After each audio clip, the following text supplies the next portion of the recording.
السلام عليكم ورحمة الله وبركاته. أهلا وسهلا بكم في لقاء جديد. لو دي أول مرة تتابعنا في القناة يا ريت تسعدنا بالاشتراك وتفعيل جرس التنبيهات عشان دايما يوصلكم كل جديد. موعد وتوقيت والقناة الناقلة لمباراة نادي شباب بلوزداد ونادي جمعية شليف ضمن لقاءات الجولة 11 من الدوري الجزائري موسم 2024. لكن قبل الدخول في التفاصيل اتركوا لنا توقعاتكم لنتيجة هذا اللقاء في التعليقات. يتواجد نادي أولمبي شليف في المركز العاشر برصيد 12 نقطة بعد أن خاض 10 مباريات، فاز في 2 وتعادل في 6 وهزم في 2، بينما يتواجد بلوزداد في المركز الثالث عشر برصيد 10 نقاط بعد أن خاض 8 مباريات، فاز في 2 وتعادل في 4 وهزم في 2. تنطلق صفرة لقاء الفريقين مساء يوم الأحد الأول من ديسمبر 2024 على الساعة 6:06 مساء بتوقيت تونس والجزائر والمغرب، 7:15 بتوقيت مصر والسودان وليبيا وفلسطين، 8:15 بتوقيت مكة المكرمة وسوريا ولبنان والأردن والعراق.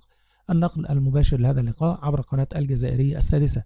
كل الأمنيات الطيبة لحضراتكم بمتابعة ممتعة لهذا اللقاء. في النهاية تقبلوا تحياتي، دمتم في رعاية الله وأمنه، والسلام عليكم ورحمة الله وبركاته.